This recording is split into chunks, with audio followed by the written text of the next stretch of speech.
Amazingly, these doll rams walk by rank, each knowing its place in the group. Wild animals are driven by instinct for family order, self-preservation, protection of their offspring, and for food.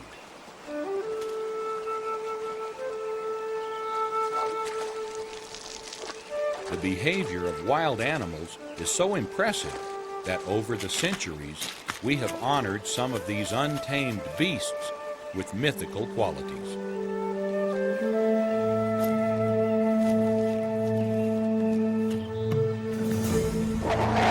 The result is a mixture of truth and fable.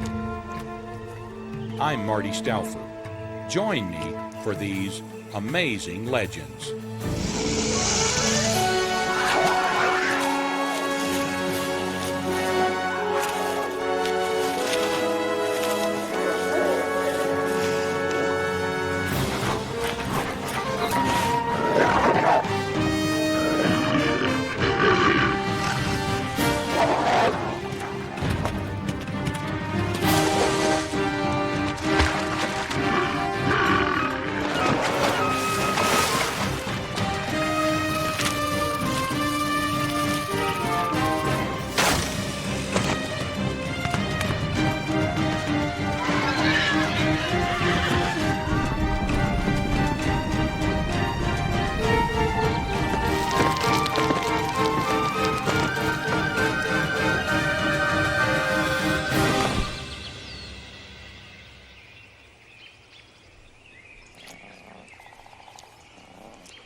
One of the most enduring of legendary animals is the mountain lion. This elusive cat is a fearless fighter, even against the mighty grizzly bear.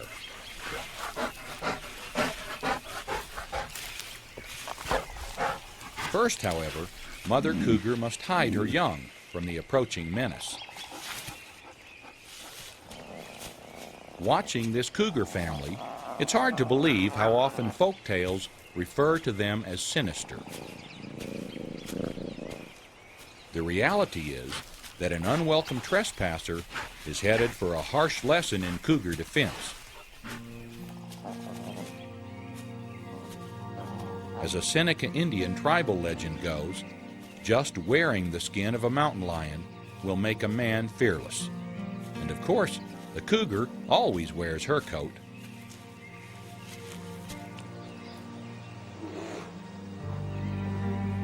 It's time for the showdown.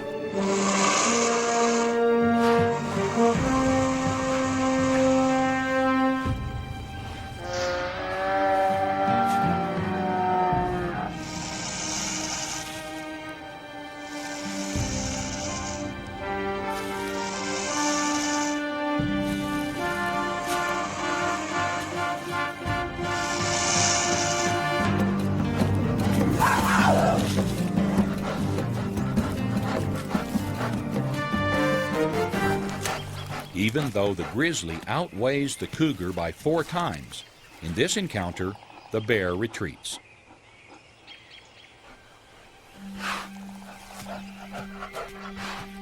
Its mythic prowess has, for the moment, been superseded by an even greater power: a mother's instinct to protect her babies.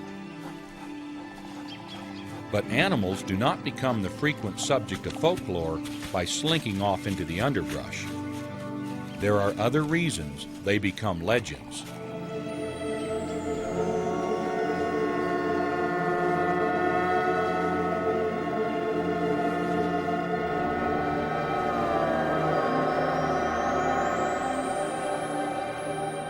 No one knows exactly how allegory begins.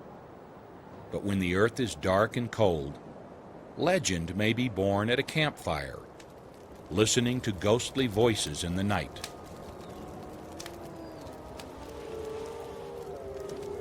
For centuries, wolves have been symbols of wickedness, prowling the dark to catch victims unaware. Little Red Riding Hood and the 3 Little Pigs are all mythic victims of wolves. With fables of werewolves that prowl the night, they are evil incarnate.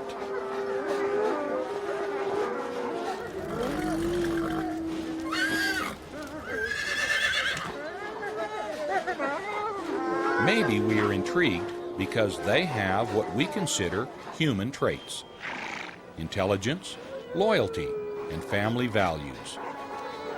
And they kill to survive.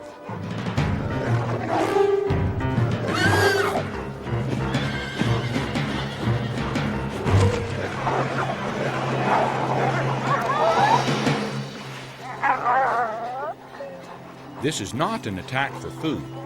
Once wolves reach maturity, they rarely experiment with new prey. The direction of the wind in the trees impaired the wolves' acute hearing. They were startled and lashed out. There has never been a documented death of a human by a wild wolf in North America. These intelligent canids prefer to avoid the menace of man. In a wilderness without man, wolves need not fear predators. Nothing in the wild preys on an adult wolf. Arctic tundra wolves use these branching, braided trails to track their primary prey.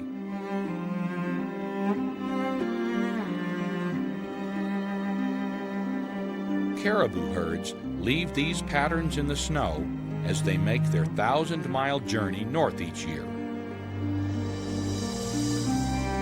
A native fable has it that caribou used to be one with humans. They lived a balanced, orderly existence. The tundra wolf knows nothing of myth and legend.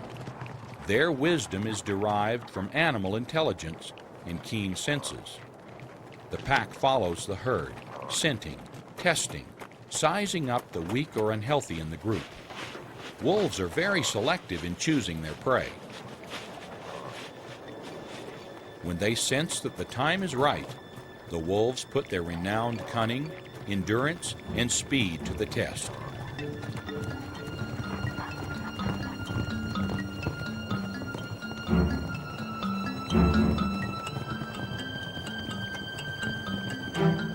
Working as a team, the wolf pack cuts out a few of the herd to isolate a weak member.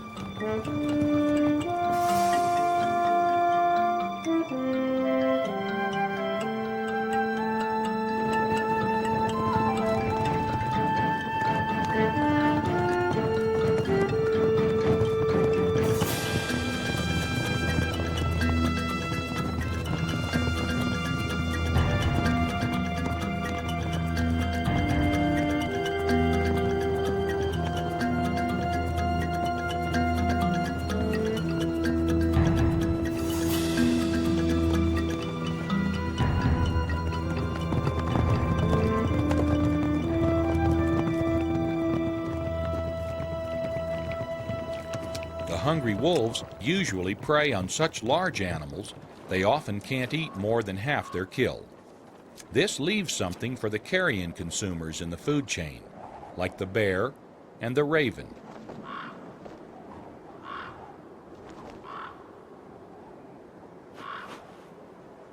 The raven is much more than a scavenger. It's the subject of countless myths and fables. Prominent in stories of creation, the raven is revered in Native American folklore as a driving force of nature. Ascension tribal story goes, when the world was covered in ice and snow, the raven looked at the monochromatic world and decided to turn it green.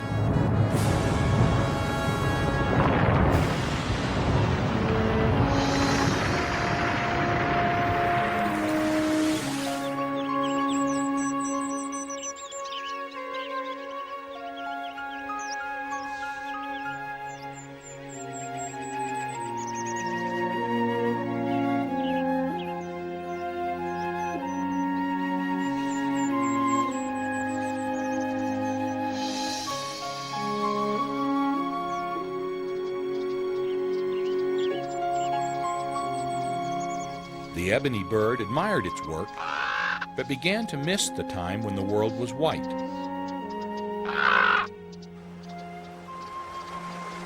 In a yearning for the old days, the raven touched every 10th black bear and turned it white, as a permanent reminder of when the world was pure. Today, on an island off our northwest coast, 1 in 10 black bears are white.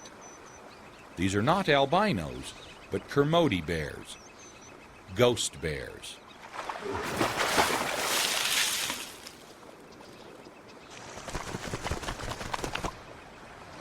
When fish are abundant in the stream, the bears are drawn like moths to a flame.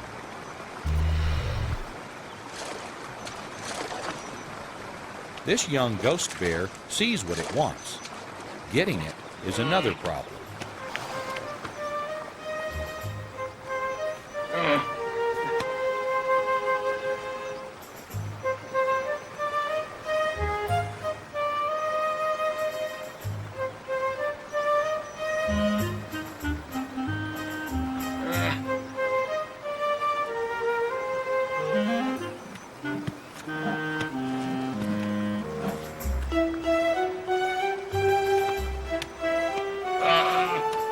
Now, getting out is a new challenge.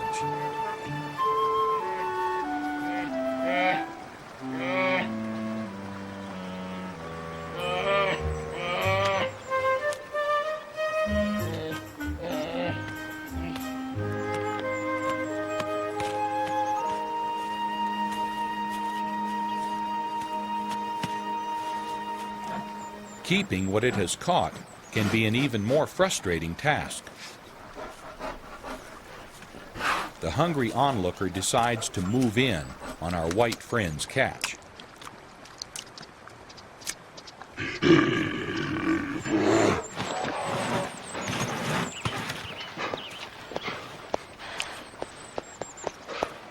He chomps a warning to the intruder without success. With the lazy interloper's dominance established, the pie has suddenly gotten smaller. There seems only one avenue open to our young bear. Find another pie.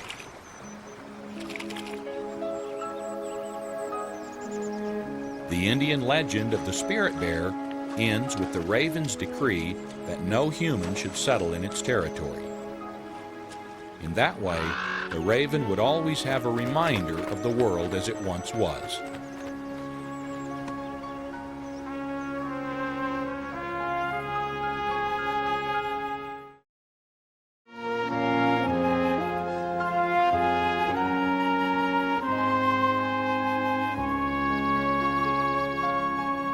Early autumn in the Rocky Mountains. The high elevations groan with heavy accumulations of new snow, covering a slippery crust beneath. Avalanche conditions.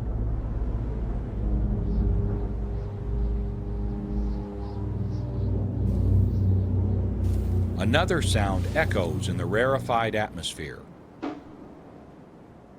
Bighorn sheep rams fight to determine breeding status. Males with similar-sized horns vie for the right to mate. Their high-velocity collisions can be heard for miles.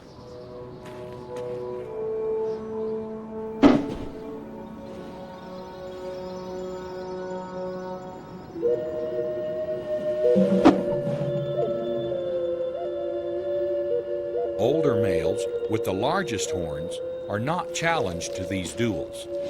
Their mating rights have already been determined. For these sure-footed alpine legends, high-altitude life is lived on the edge.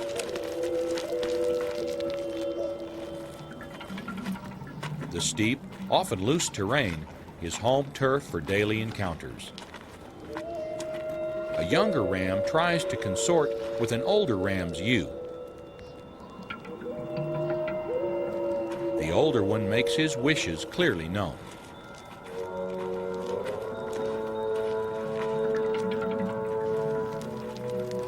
A gentle nudge is all it takes.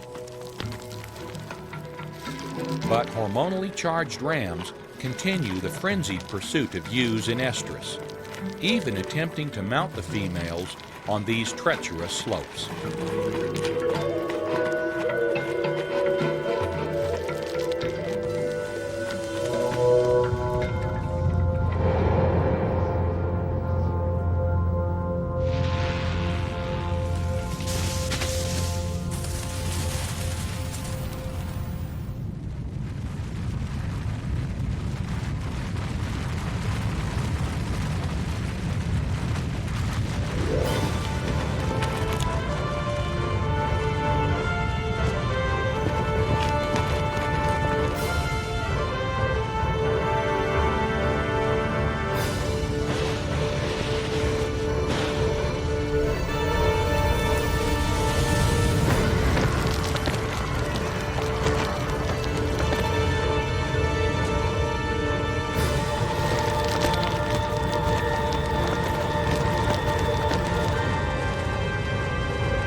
Early in spring, with snow still covering the high country, Dad, brothers Mark and Marshall, and I come across a pair of wolverine cubs. It's difficult to believe that these cute little bundles of energy will become one of the most ferocious animals in the wild. Hey, you guys, come on down, look at this.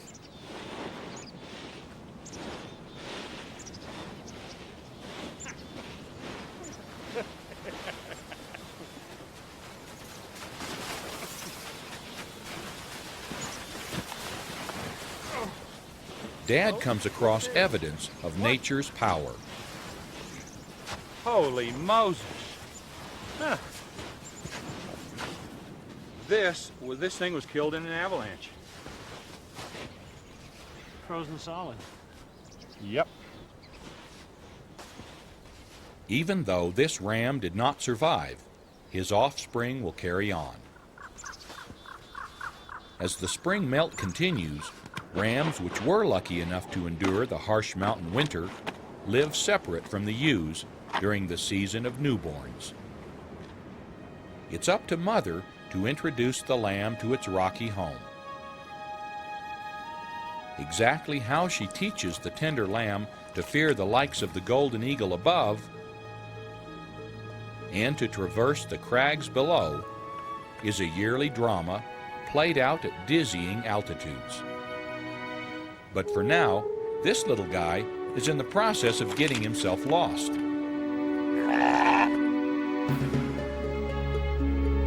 The legendary golden eagle waits for an opportunity to knock the lamb off the edge.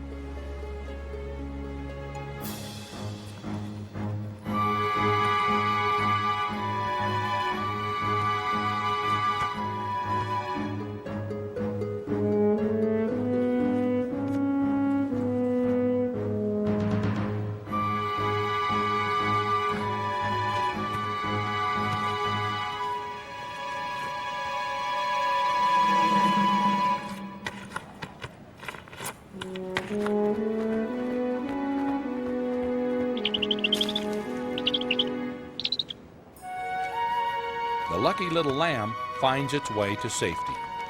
The ewe obliges with comfort only a mother can give.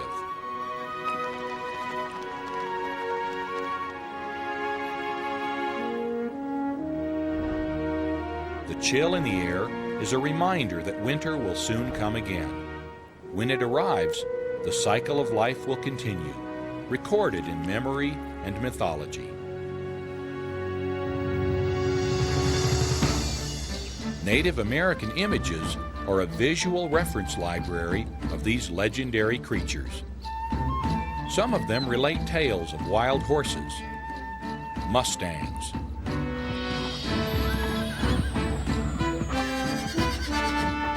the Indians domesticated some, but millions roamed free. The time of the Indian horse culture was short. Westward expansion by Europeans thinned their numbers. What was left of the vast herds of mustangs were only echoes in the isolated canyons and rugged mountains of southern Montana.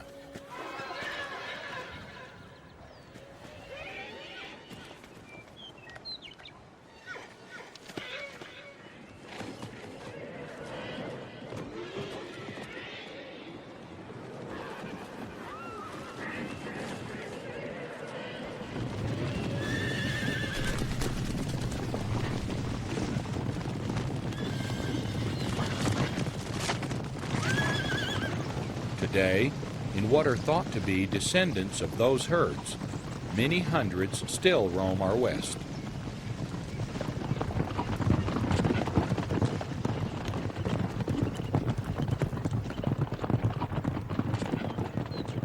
Now they group in small bands, headed by a dominant stallion like this older sorrel. These renowned survivors gather at waterholes, where social dramas often play out. The dominant sorrel must prove himself again when an upstart bachelor gets too close to the mares.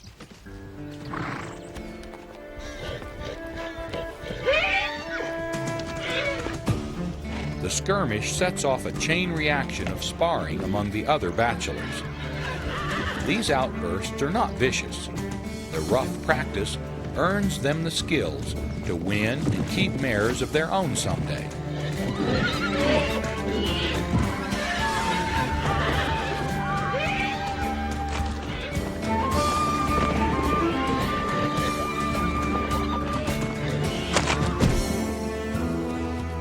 Of all the legendary characters in folklore, none is as persistent as the Mustang.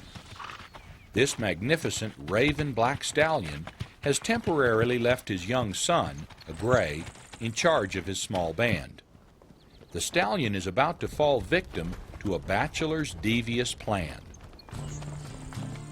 While a fellow conspirator keeps the inexperienced young gray distracted, this would-be rustler makes his move on the band.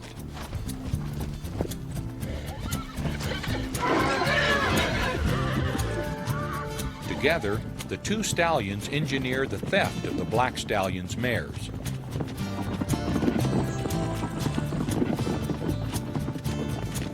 The heroic battle between good and evil, between dominator and dominated, is the stuff of mythology. Once the reluctant band is moving, the upstart stallion can complete his mission by running off the co-conspirator so he can claim the entire group for himself. When the raven stallion returns to find his band gone, a frantic search begins.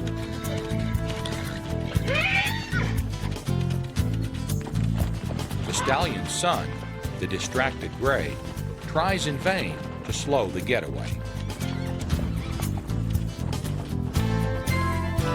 The raven stallion catches a glimpse of his band disappearing over a ridge and pursues with the nervous fervor of a warrior.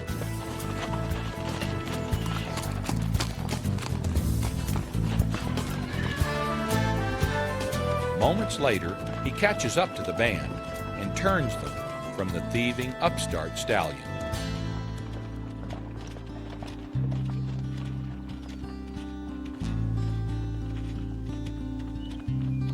Family order prevails. The defeated bachelor retreats to the waterhole to hone skills until his time comes to head a family.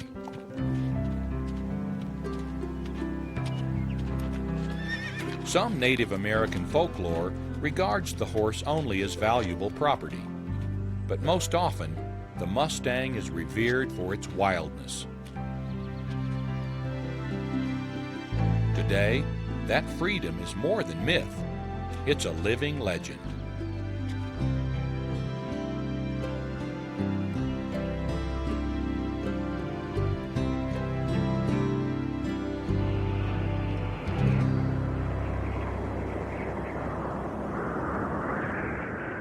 In a frozen Arctic whiteout, stories are passed down from the old to the young about Nanook, the polar bear.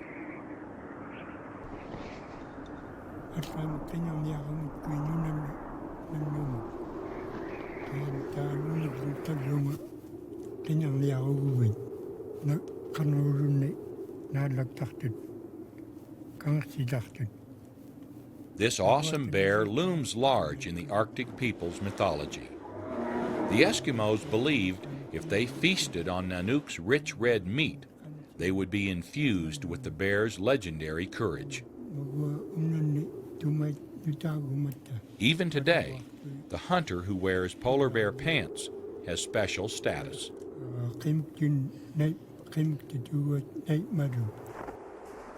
An adult polar bear is the largest predator on Earth. A female patrols the shoreline, eyeing her favorite meal. She waits patiently for an opportunity to attack.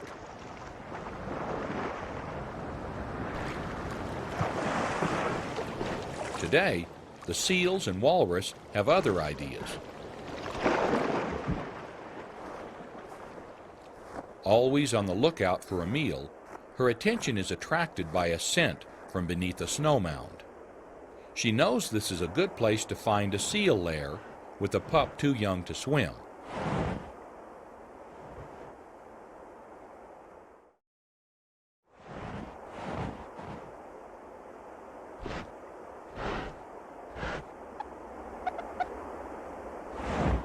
But this is no seal pup. The 2-ounce ermine shows its spunk, or foolhardiness. Though it hardly seems worth the effort, polar bears will hunt small prey.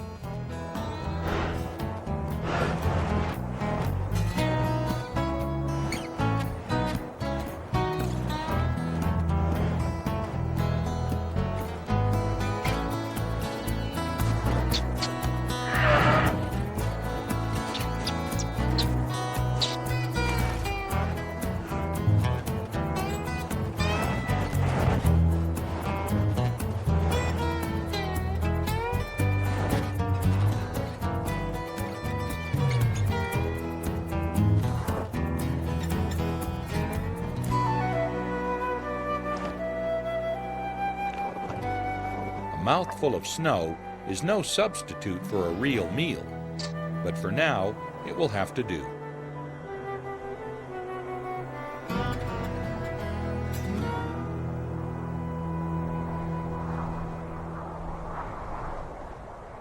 Once thought to be unsociable nomads, polar bears are now known to enjoy each other's company.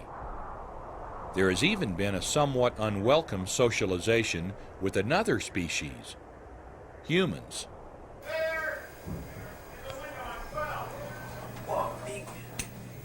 That's a big male. Yeah.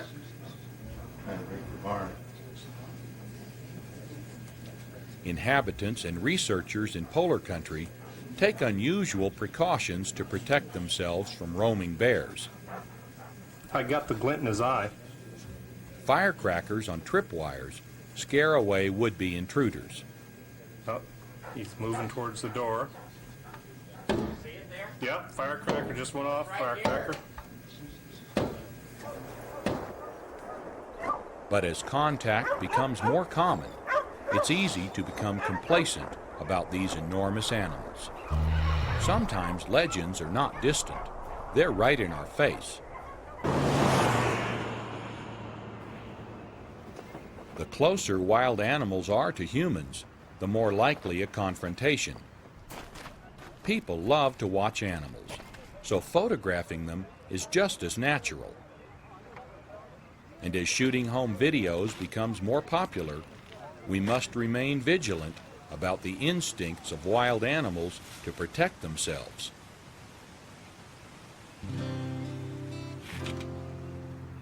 As this home video enthusiast tapes an elk herd, she is unaware that it is rutting season for these animals.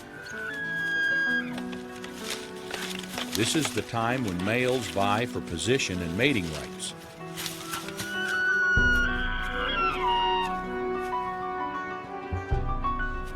Unfortunately for the videographer, the dominant bull decides to do what his instincts tell him: challenge the intruder.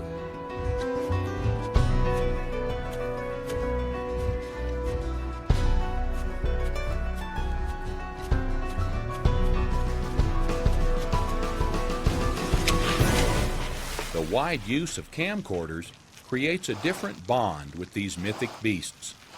With that closeness comes increased peril, and it seems everyone these days has a camera. Even being a professional filmmaker with animal experience does not guarantee safety. This dangerous white-tailed deer buck couldn't care less whether he's being taped by an amateur or filmed by a pro. His reaction is the same.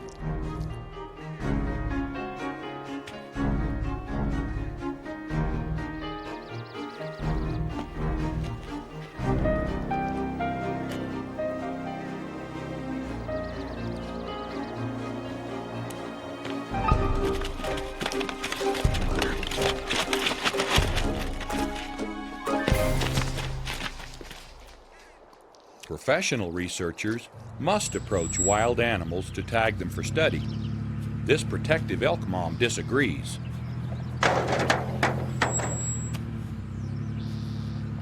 Maybe we don't want to tag this one.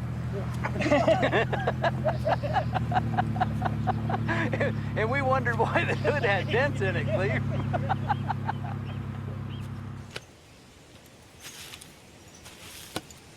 Naturalists on a tagging mission to a goshawk nest are about to get more than they bargained for when the female takes issue with their handling of her chicks. Goshawks are legendary birds of prey.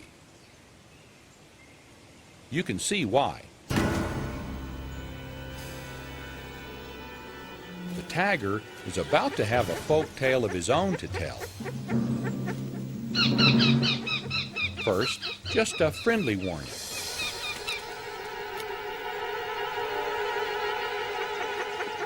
The experienced tagger wears a helmet for a reason. He hurries to attach the last band.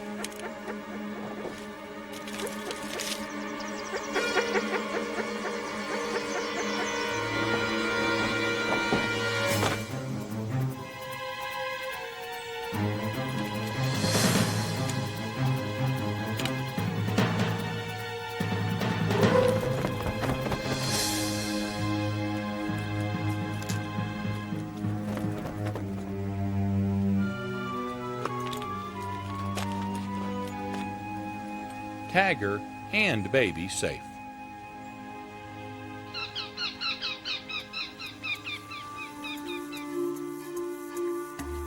Some animals more than live up to the folklore surrounding them.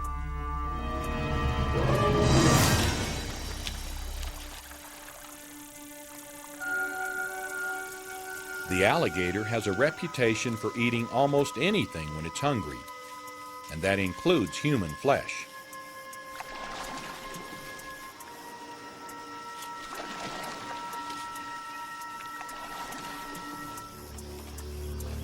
Its hollow teeth, once used to measure a frontiersman's gunpowder, line a massive jaw.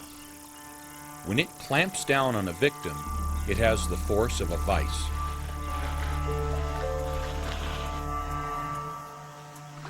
It's best to stay watchful in southern swamps.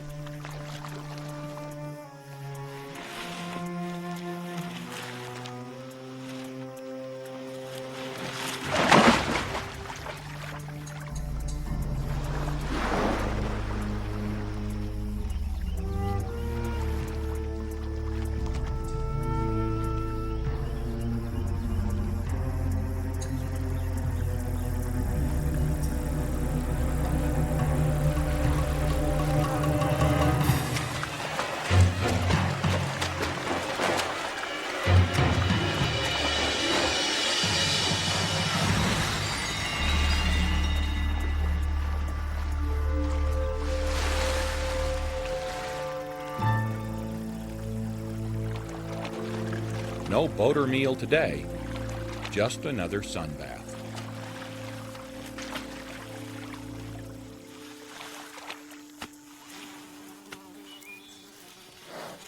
A great many animal encounters with humans are food-related. Bears seek out campsites not to harass the campers, but to secure food. With a superb nose and great intelligence, the bear quickly equates camps and meals. When the scent of food emanates from a tent at night, the experience is memorable enough for a new animal fable.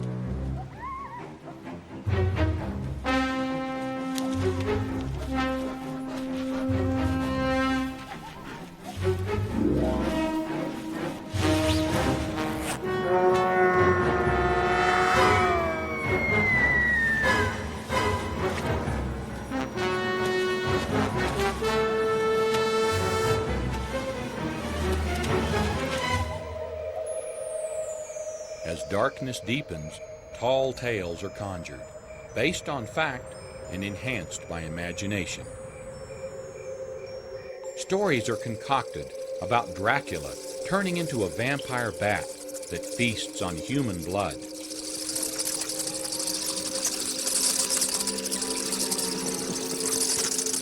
Of course, there are vampire bats. They were named after the fictitious undead creatures that journey nightly in search of sustenance. The fact is, they do consume the blood of their victims.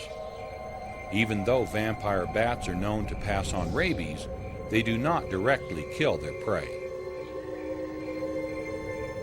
So gentle is their sharp bite to sleeping animals, birds, and even humans, that the bat most often does not even wake them.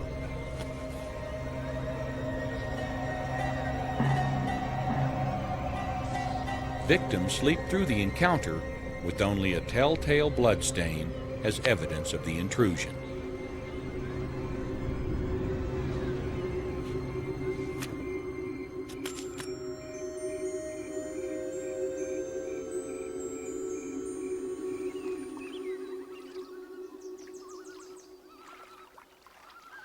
In the glistening mirror image of Denali, North America's highest peak, legendary animals interact in a pristine Alaskan environment.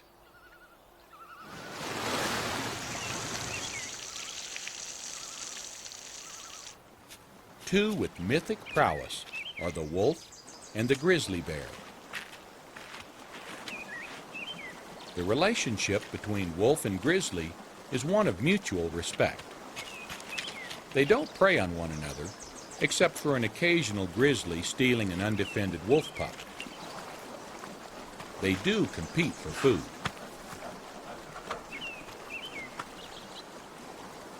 The wolf's find of a caribou carcass quickly attracts the entire bear family.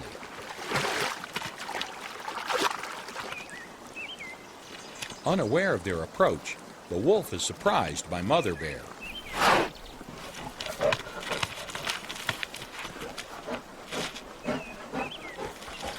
The result of this brief confrontation is that the bear family is now the proud possessor of a meal.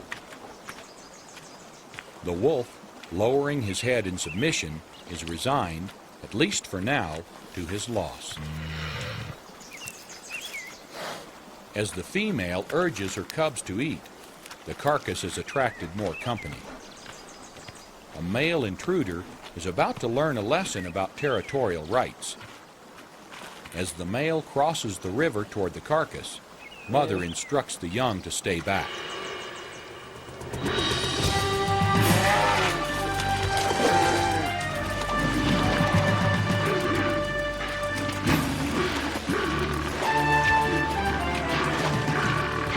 The babies are busy practice defending, just like Mom.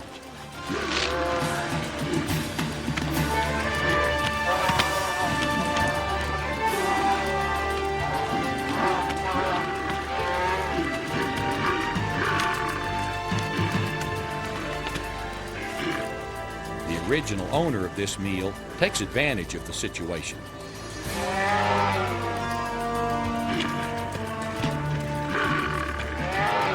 As the ruckus winds down, the wolf decides to have his food to go. Even this magnificent predator is humbled in the face of territorial war between two awesome legends. The wolf has another famous associate in the vicinity. The moose looms large in Native American folklore as a source of medicinal power. The wolf is also a mystic symbol of healing, but they are rivals. However, it is in the real encounters that they demonstrate how they become hunter and hunted. It all starts when they're young. The trio of juvenile wolves is restless, itching for a little action. Unfortunately for this naive moose calf, it's about to become the object of the trio's attention. The wolves are unlikely to actually prey on the healthy calf. But in typically juvenile fashion, the canids feel the need to see just how far they can go with the moose during their practice session.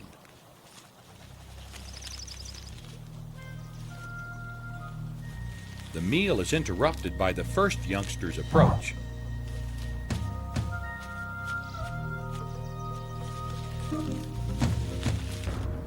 The second slinks close to the ground, just like Mother taught them.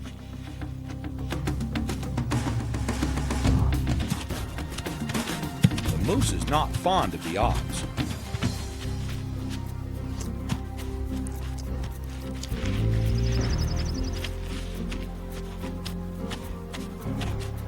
It takes teamwork to become good hunters.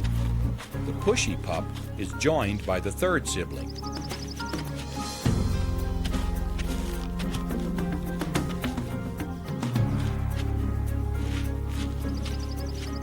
The first wolf has positioned himself only a few feet from the moose. The pup makes its move.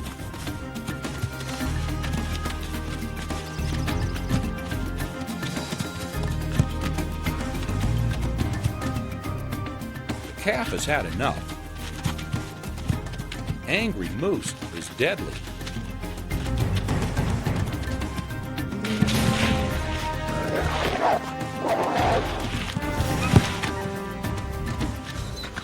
These two beat a hasty retreat, leaving brother a little dazed and a lot wiser. Today, the moose calf has lived up to its reputation for self-defense.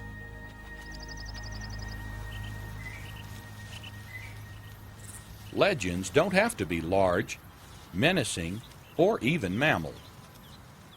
Nestled low in the scrubby brush of the Southwest, there lurks a bird looking for all the world like a cuckoo. It is a cuckoo bird, but it does not act like one. Meet the roadrunner. Emphasis on runner. Its legendary speed is the stuff of cartoon history.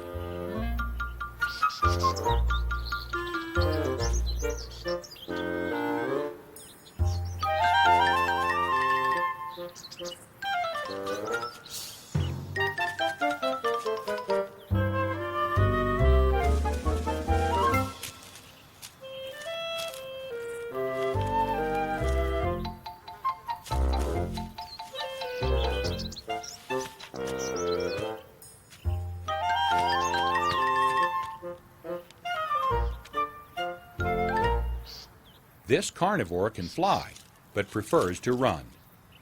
It's more comfortable on the ground. Its keen eyes on the lookout for, what else? Food.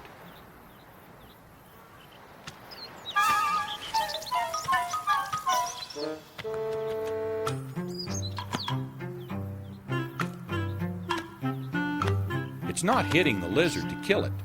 The rock is a meat tenderizer, making prey much easier to swallow.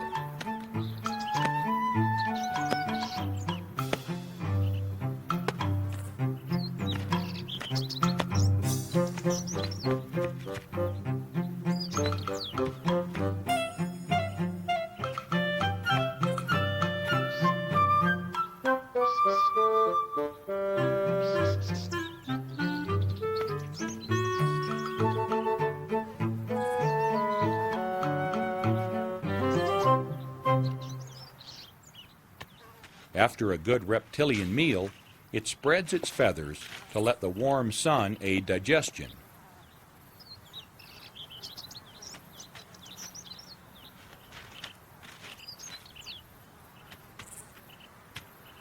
Roadrunners are fond of reptiles, especially rattlesnakes.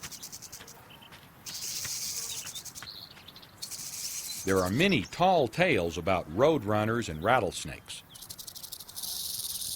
One story claims a roadrunner will surround a sleeping rattler with cactus, so when it wakes, the snake kills itself by thrashing around on the spines. The reality is, roadrunners do eat snakes, but they kill them in a much more traditional way.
This time, the rattlesnake is the victor, but the lucky cuckoo will survive the injury.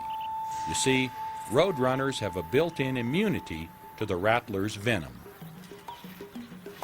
As for the rattlesnake, the confrontation has it so jumpy, even a harmless fly makes it twitch.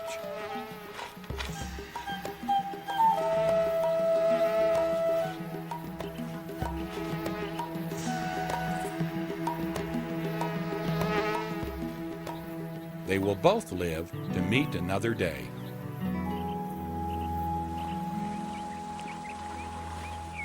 Not all reptile meetings lead to a storybook confrontation. The Gila monster seems to suffer the western diamondback rattlesnake without too much concern. The hungry rattler is on its way to a more satisfying engagement.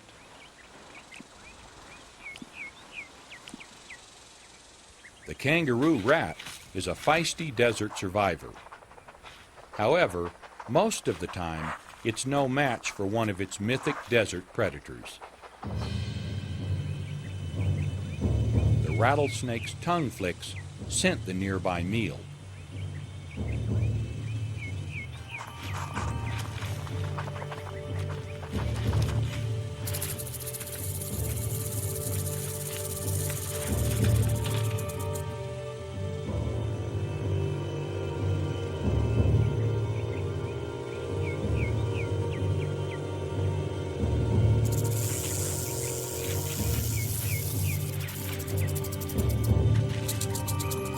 The rat seems unaware of the danger.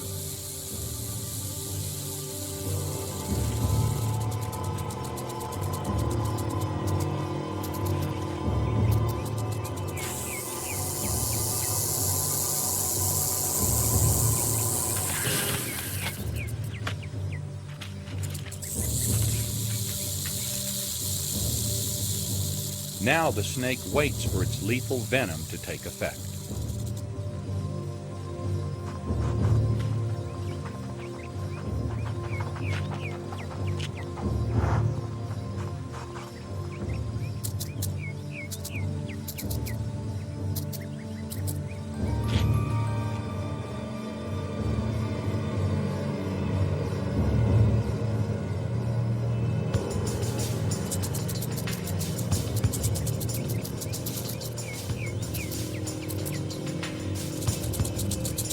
The rattlesnake has upheld its deadly reputation. Tales surrounding the reptile depict it as a villain, a tempter, an evil that forced humans from the Garden of Eden. The reality is that this scaly serpent helps keep rodent populations in check. It performs a valuable, if sometimes crude, service to us all.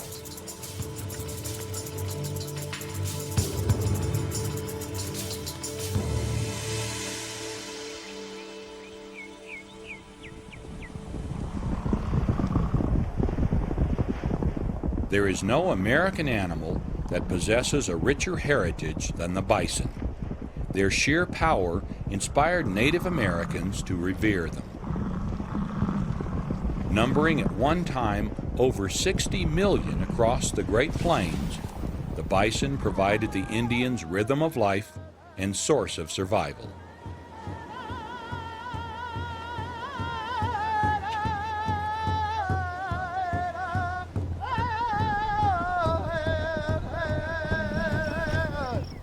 Hunted for food, clothes, shelter, and weaponry, the bison was everything to some tribes. Youngsters were taught at an early age to value the great beast. For hundreds of years, they hunted bison on foot, chasing them into traps so they could be harvested.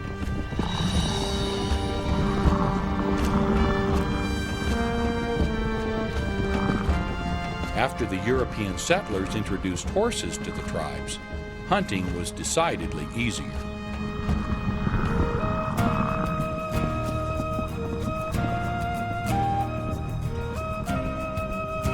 An ancient tribal legend has it that long ago their people became complacent about the bison. Some began killing them for their own satisfaction instead of for food. In short, they had lost respect for the bison's sacred soul. The story goes that as a lesson to the people, the Great Spirit brought massive rain and flooding to the land.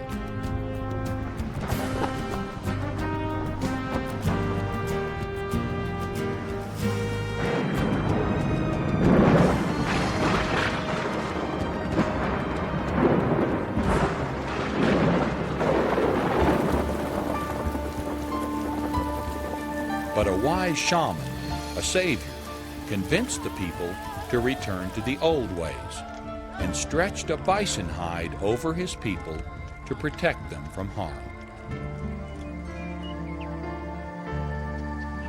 The reality is that from 1830 to 1870, Euro-Americans pushing west decimated the herds.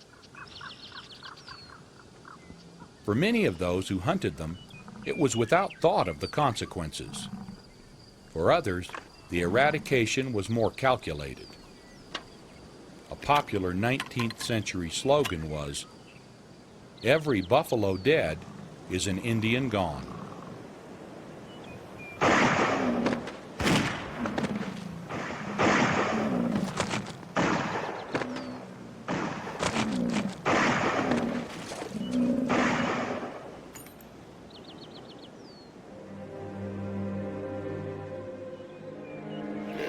In less than 60 years, 60 million bison would become a pitiful 1,000.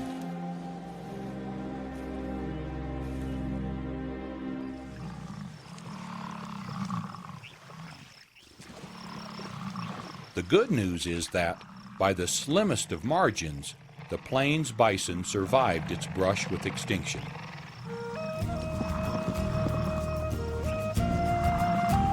Today, wild herds approaching 10,000 roam free. In 1890, a Lakota Sioux man had a prophetic vision. The dark night of my people will last 100 years, but then the sacred hoop will be mended. With the return of the mythic bison, perhaps the healing begins for all the legendary creatures which share the earth.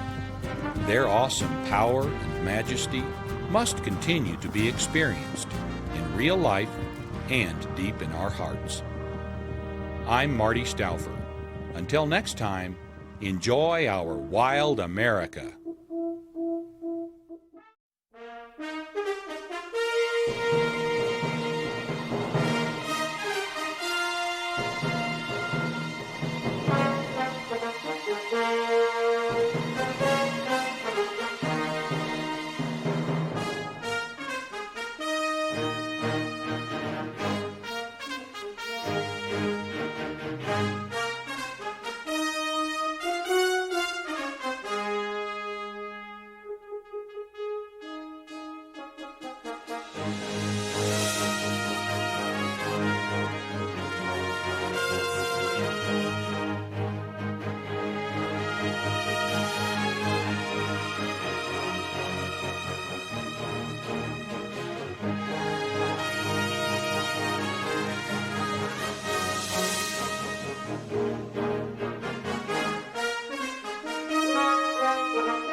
Last time, we followed the cutthroat trout up Yellowstone River.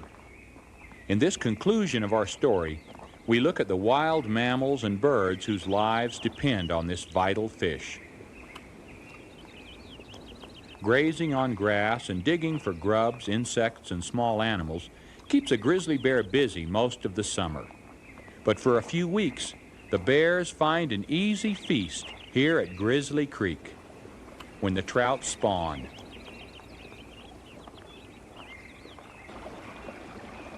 Once again, we've traveled south down the lake. We're following the trout up their spawning streams on the west shore. After that, we'll head back to the southeast arm to film the white pelican colony on the Mali Islands. We're not the only ones interested in cutthroat. A grizzly knows good eating when he catches it, and an egg-laden trout is a double treat.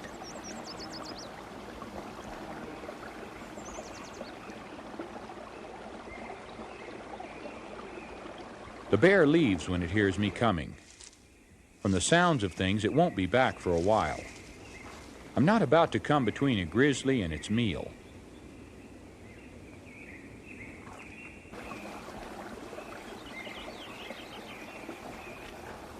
Surprisingly enough, surviving in bear country can be done by making a little noise.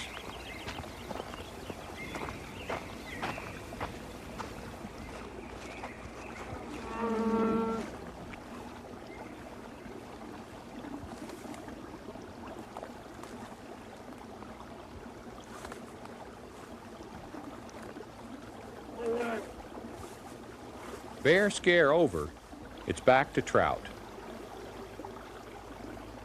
The cutthroat spawn wherever the gravel is 1 to 3 inches deep and the water temperature 40 to 60 degrees. Because of the varying aquatic conditions in the park, spawning activity may begin as early as May and end as late as August.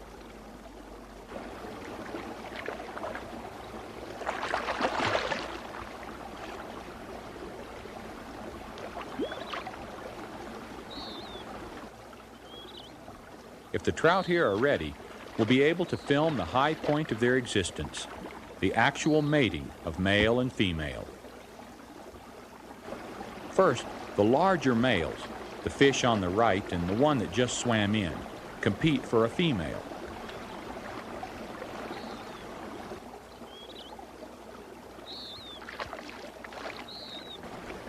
Although the female will also compete with other females for a redd, or nest site, to lay her eggs, it looks as if this one, now on the left, has already found a perfect place. All she needs is the proper partner. Competition between the males will continue, often up to the very moment of egg laying. The larger, more brilliant male edges out his opponent.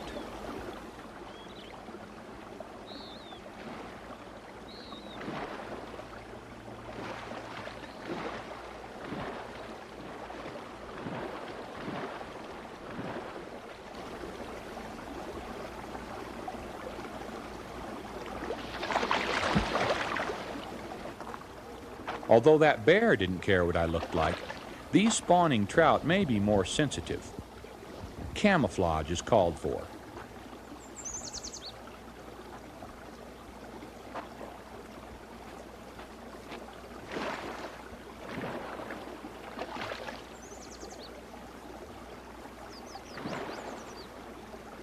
I carefully approach the small pool they've chosen.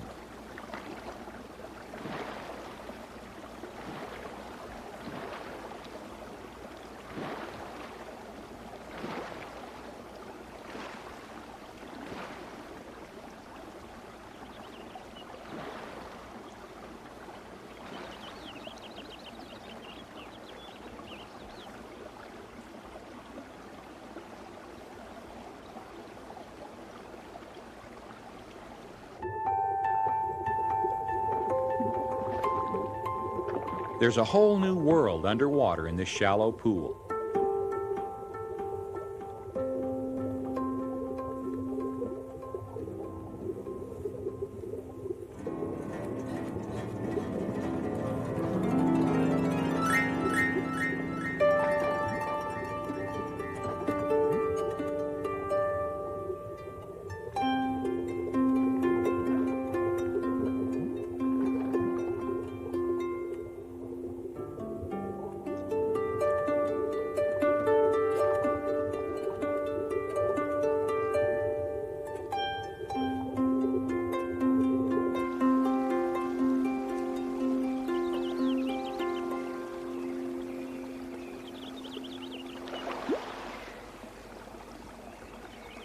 I watched the trout pair perform their pre-spawning rites. It's taken the females 4 to 5 years and the males 3 to 4 years to reach maturity.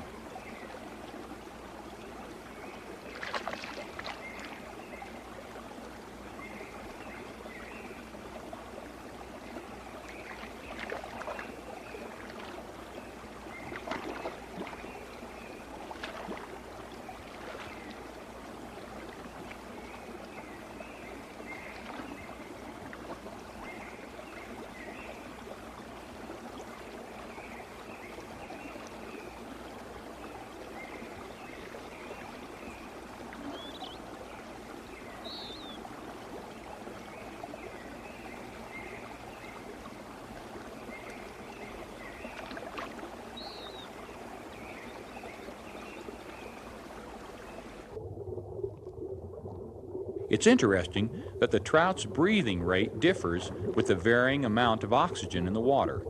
In the bubbling, oxygen-rich river, they breathe very little. In the lake, it's at a medium rate. And in this shallow, oxygen-poor headwater stream, their breathing rate increases to a very rapid level.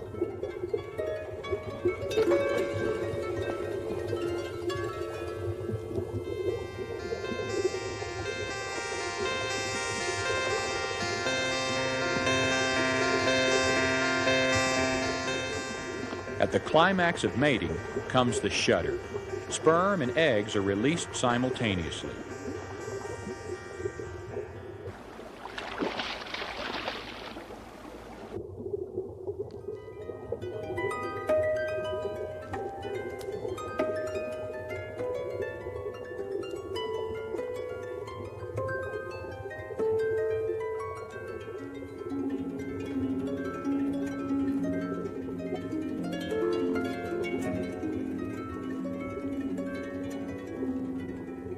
The average female releases 1,000 eggs.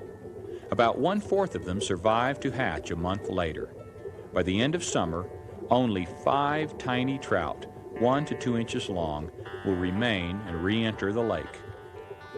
As for the adults, 15% of them will die due to the rigors of spawning. But they will have left behind their legacy.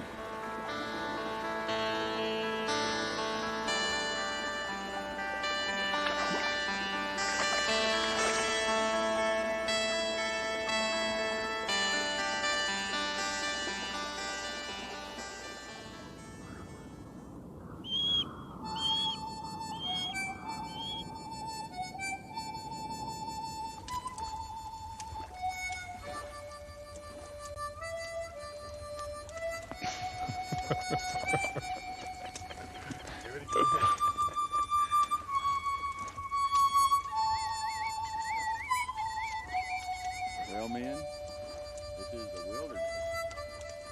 Hold on. Wow. You know what? Let me tell you something else. In this lake, in many other areas, the bald eagles eat a lot of fish. In this lake, they have specialized away from eating fish because the osprey is such a good fisherman. I'll be. And something like 95% of the osprey's diet is fish. But listen to this. The ospreys only eat immature trout, and the white pelicans, which are the main predator on trout in the lake, only eat mature fish. So even the ospreys and the pelicans, which both eat cutthroat trout, they don't even compete. They eat different sizes. Different sizes of fish. Isn't that something? It's fascinating. That's remarkable. It's incredible. So that's what we're going to show on film. It's going to be great. You know, there's... Remember Grizzly Bob? That time when that bear sat on his head? Right on This his guy. head. This guy. First assignment was to blow up a car. Came back with his lips burned.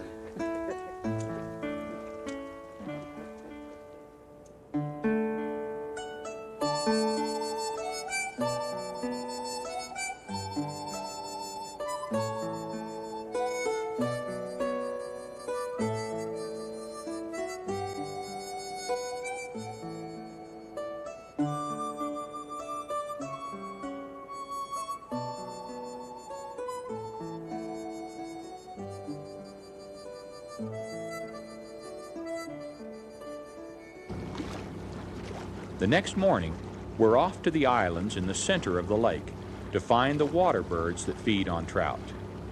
The white pelicans arrive in early spring when ice and snow still cover some of the park, and never far behind them, the California gulls.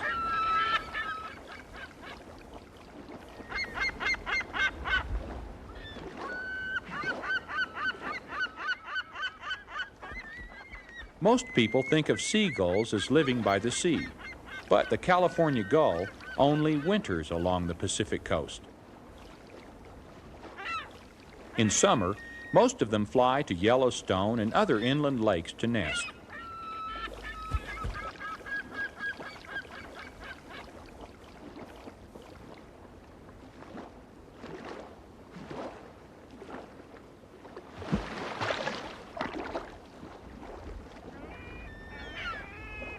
Lacking the pelican's large pouch and overall size, the gull must make its way by scavenging, following human and wild fishermen for its meals. Half of its diet is cutthroat. Dead ones are fiercely defended from the other gulls.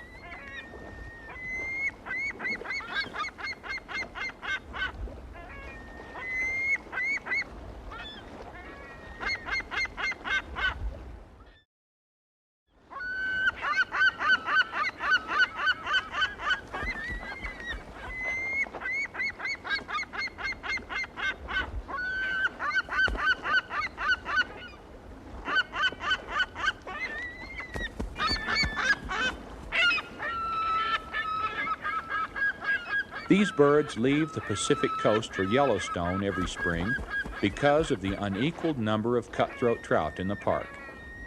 This is the prime reason that the California gull can nest and raise their young here.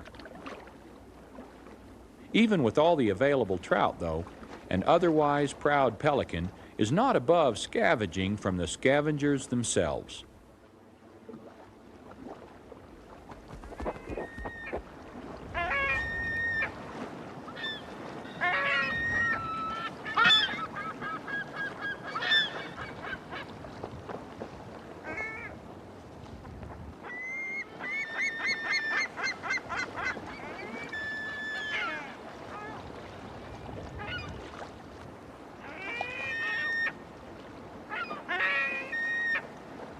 The pelican's logic seems to be, why bother to fish? My trout dinner is already waiting for me on the table.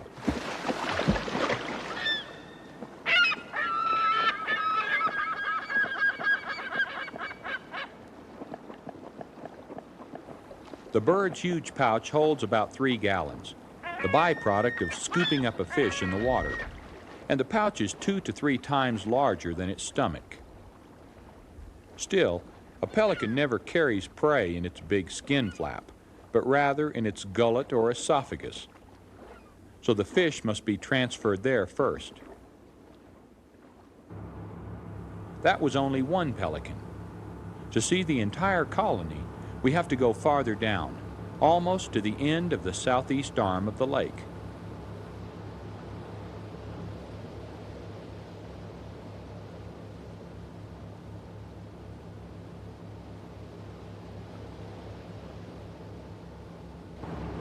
Our motorized boat must stop at a certain point. After that, we row in. The no-motor rule around the Molly Islands protects the pelican rookery from human disturbance.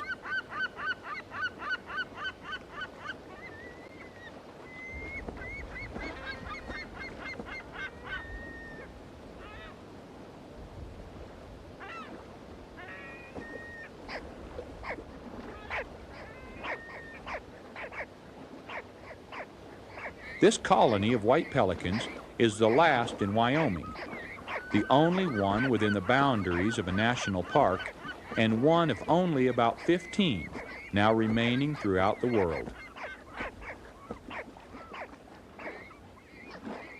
4 kinds of water birds nest on the Molly Islands. The pelican alone was persecuted. In the early 1900s, the great birds were blamed for depleting the trout. Nobody took into account the 187 million trout eggs that were removed from the lake by the Bureau of Fisheries for stocking elsewhere. The second strike against the pelican was its role as primary host to a tapeworm that infests the trout. Pelican eggs were destroyed and their babies killed. Today, trout eggs are no longer removed, and the tapeworm is known not to be a serious threat. Pelicans are more appreciated, thus the no motor rule.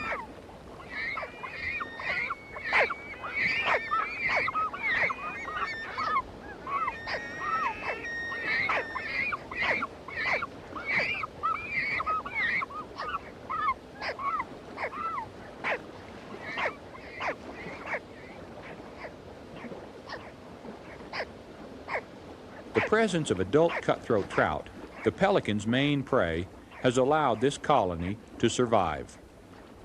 We also do our part by moving on. In Yellowstone, unlike other places, the bald eagle prefers birds over fish. Waterfowl are its main diet. Although it has a place in the ecology of the cutthroat, the eagle does not play a major role. The osprey does, and it's our next subject. We've learned that a major feeding area for the osprey is around Frank Island, and that's exactly where we're going, back north to the middle of the lake. An osprey pair mates for life, often returning to the same nest year after year.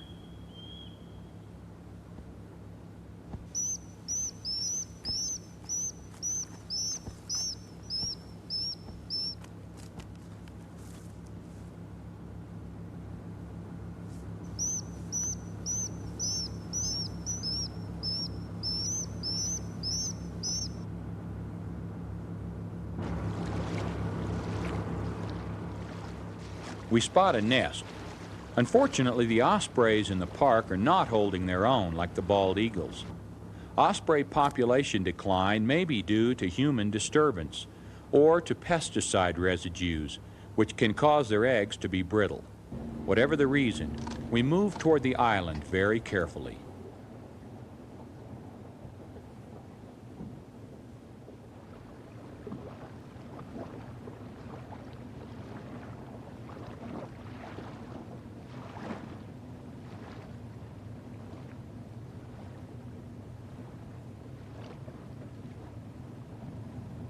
The osprey is first and foremost a fish eater, earning it the nickname of fish hawk. Its preferred prey in Yellowstone is immature cutthroat trout.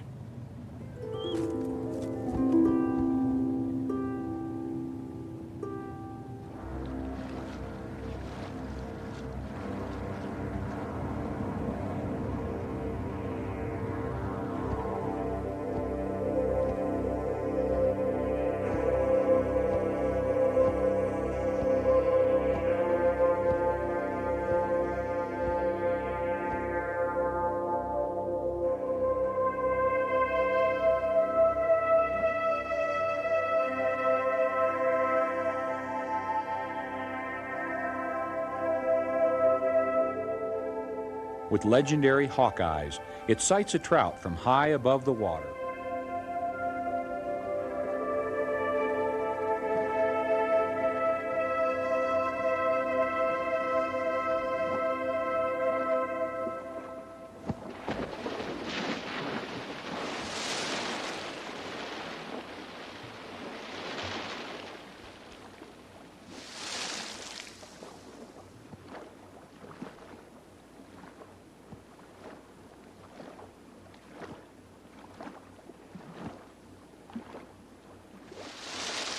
But only one out of a number of dives results in a catch.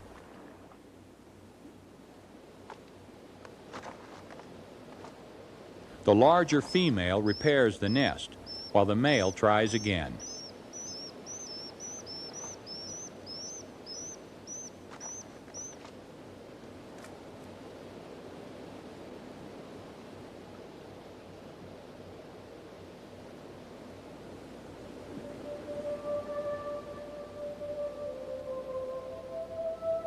We're filming at 300 frames a second. This action is slowed down 12 times.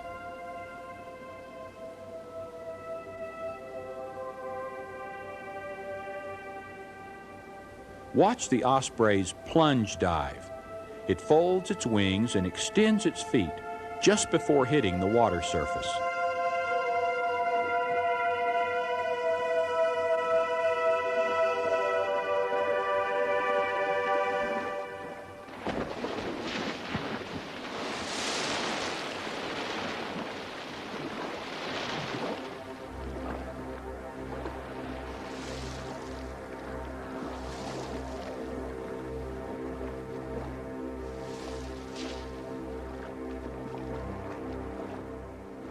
The bird bounces back to the surface, then using its tail as a rudder, rises wet and heavy into the air again.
Although the greatest percentage of the osprey's prey are smaller, immature fish, this large cutthroat is adult size. Perhaps growing families require larger fish.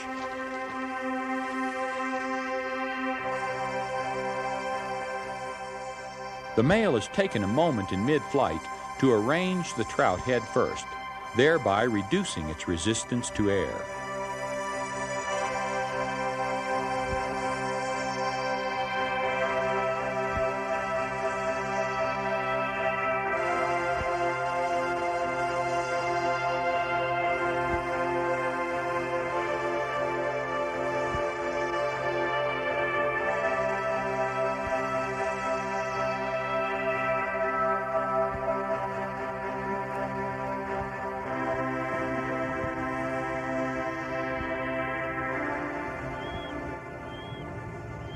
Our dawn to dusk observation over the course of several days showed that these ospreys average one fish per family per day.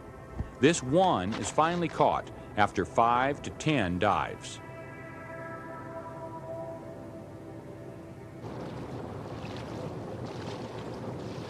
The amazing cutthroat, the only trout native to the region, supports a wealth of wild creatures.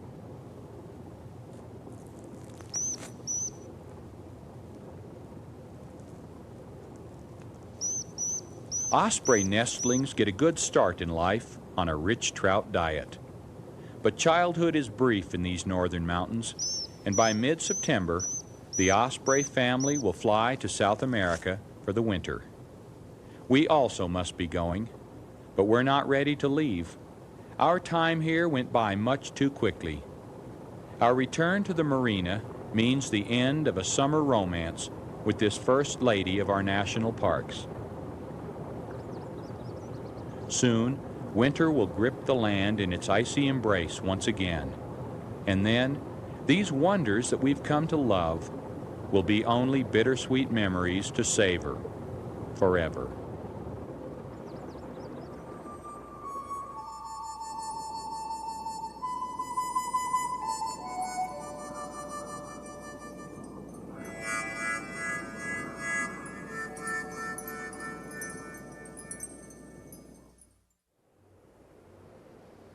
Yellowstone Park is a place of superlatives.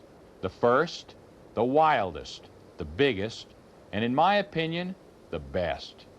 Born of volcanic fire and chiseled by glacial ice, the park has survived, along with the cutthroat trout. The Park Service will always be faced with the dual task of trying to preserve natural ecosystems while also providing for the pleasure of visitors. But with size and catch limits that work, and no future introductions of non-native species, this fascinating fish will thrive. The cutthroat. I'm Marty Stouffer. Until next time, enjoy our wild America.